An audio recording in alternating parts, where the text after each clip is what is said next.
All right, so one of the biggest problems of drawing, or when you're starting to draw, is that the pen does not feel right. It just feels strange to hold the pen, to move the pen, to use it, put it on the canvas. So these exercises are there to give you that feeling. And I would suggest that when you're starting out, that or even if you haven't been drawing for a while, to do these exercises because they help you feel comfortable again with making these really strange movements. So one of the things that you're seeing is that I'm holding the pen pretty far up. It's comfortable. I'm not gripping it. I'm not like crunching it. And I'm using my entire arm to draw. Using my shoulder and my elbow joints. And the pen, the orientation of the pen on the paper does not change. It's staying quite consistent as I do these circles.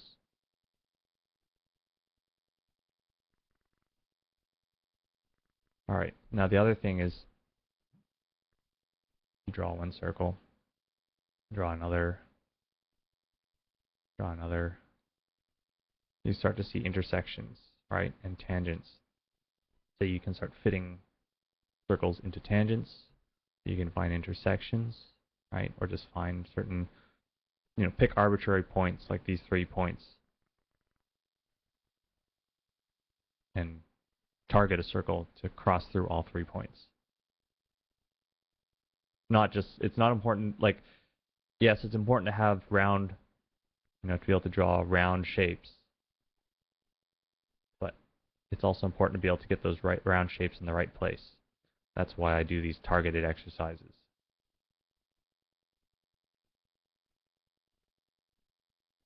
And if you draw a potato at first, then just keep going, round it out, correct your lines, correct it on successive passes.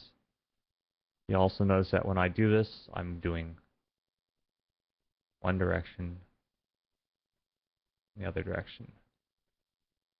Okay, clockwise and counterclockwise. Alternate between the two. So, next exercise would be ellipses. So, get something that's roughly square and large.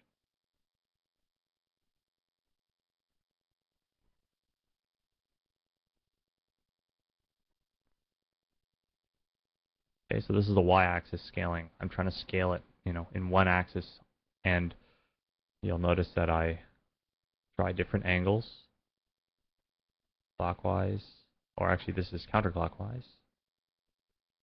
Now kind of a zigzag, now going clockwise. Okay, so there's a directional reverse in the middle. You're going from this, you're going from this shape to something more like this, and then to this. All right, so it's a combination. You have to be able to walk and chew gum at the same time.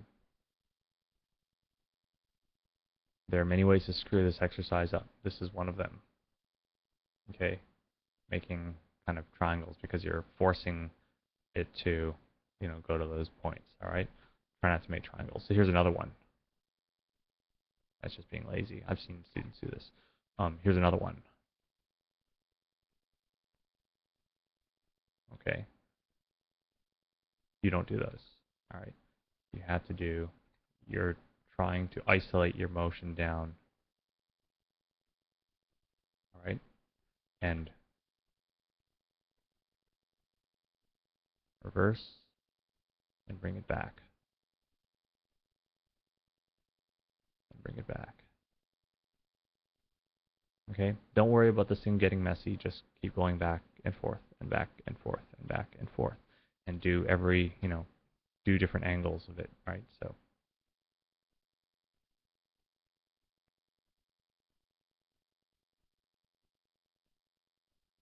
There. All right. Next up is pick a sphere.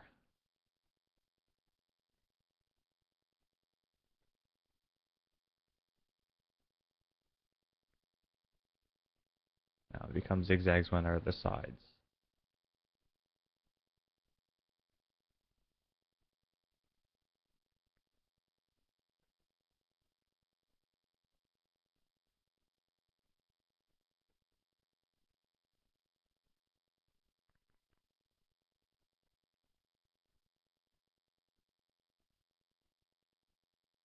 All right, so ideally you're trying to socket these coils onto the sphere.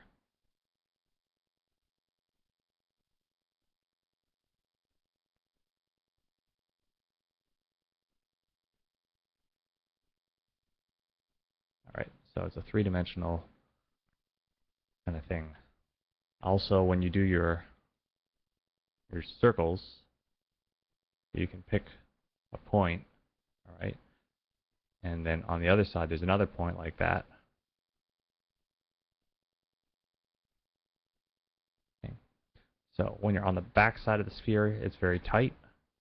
As you reach the front side, it's much more coarse. This makes it look like a three-dimensional sphere. You're wrapping the lines around the sphere. There's another one you can do.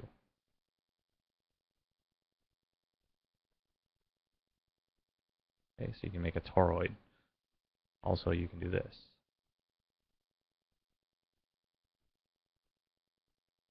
All right, that's also this thing that you see going around. That's why I show you, this exercise.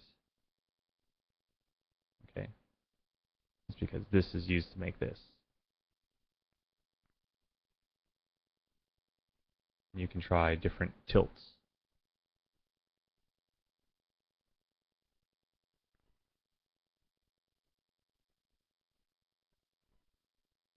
Okay.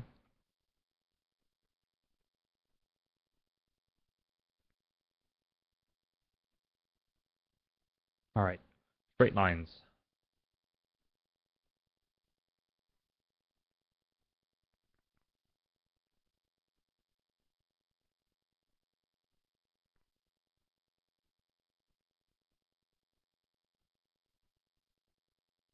Go out, come right back.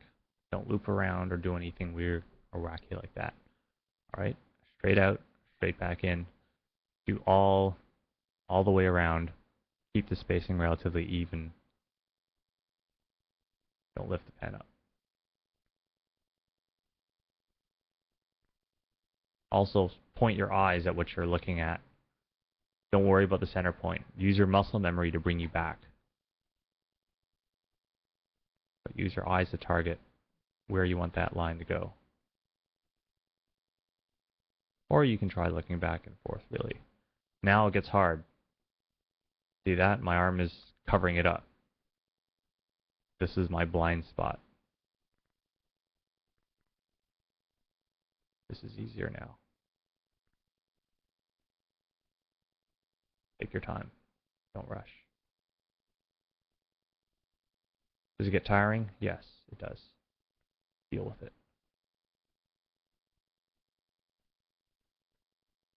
Okay.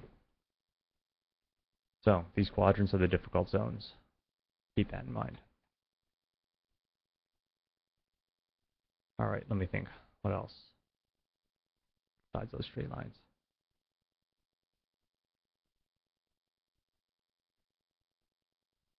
Well, I guess you can try applying some of this stuff as well.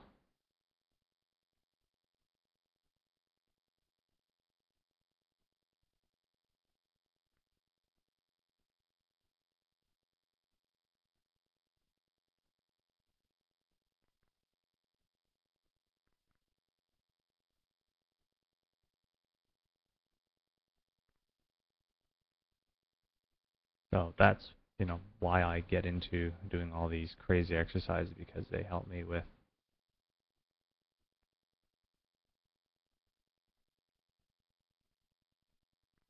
doing landscapes.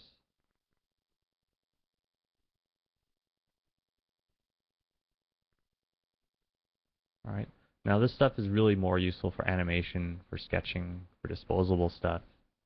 Maybe not so useful when you start to get really into fine detail. That's when you can zoom in, and then you can begin, using your arm to like arc to create, straight arcs, and then you start rotating the page, that kind of thing.